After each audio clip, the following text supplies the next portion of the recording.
नमस्कार मित्र, आज हम आप लोगों को बताएंगे कि भोले बाबा का जो तीसरा आँख होता है, उस आँख का क्या रहस्य है। आखिर भगवान शिव जी की तीसरी आँख का क्या क्या रहस्य है। बहुत से लोग जानते हैं और बहुत से लोग ये चीज़ नहीं जानते हैं।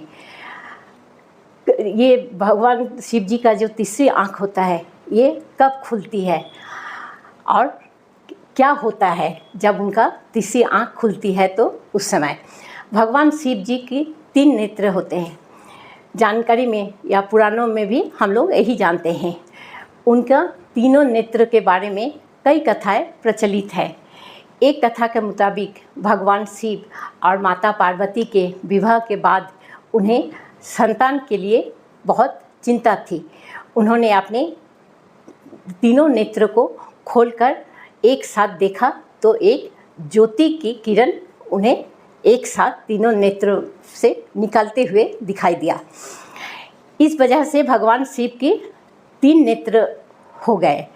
एक और कथा के अनुसार भगवान शिव ने तांडव करते समय उनका जो तीसरा नेत्र था वो उस समय खुल गया, जिसके कारण उसका भगवान शिव जी का जितना भी जटा माथा में था वो खड़ा हो गया।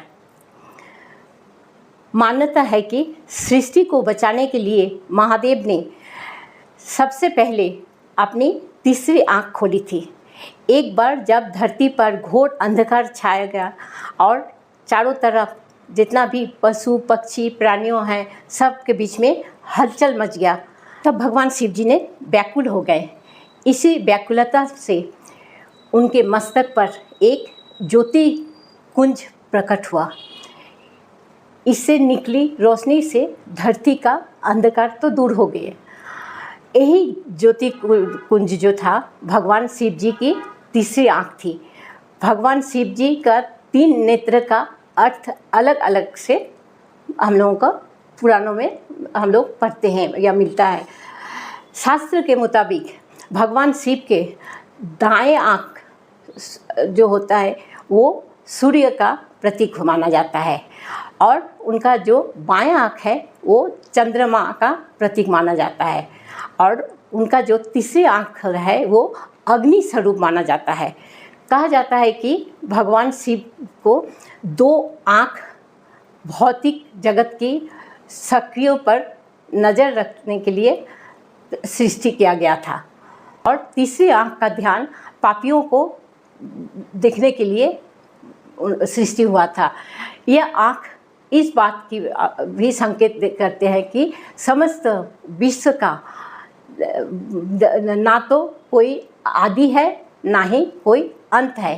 पुराणों के अनुसार भगवान शिव ने तीनों नेत्र को त्रिकाल यानी भूत, वर्तमान और भविष्य का प्रतीक माना जाता है। वही स्वर्ग लोक, मृत्यु लोक और पाताल लोक भी इन्हीं 3 नेत्रों को उसका प्रतीक बोल के माना जाता है। यही है भगवान शिव का तीनों नेत्र का महत्व। वही स्वर्ग लोक, मृत्यु लोक और पाताल लोक भी इन्हीं तीनों नेत्र के प्रतीक बोलकर माना गया है। ठीक है मित्र, अगर ये जानकारी आप लोगों को अच्छा लगा तो ज़रूर सब्सक्राइब कीजिएगा, शेयर कीजिएगा। नमस्कार।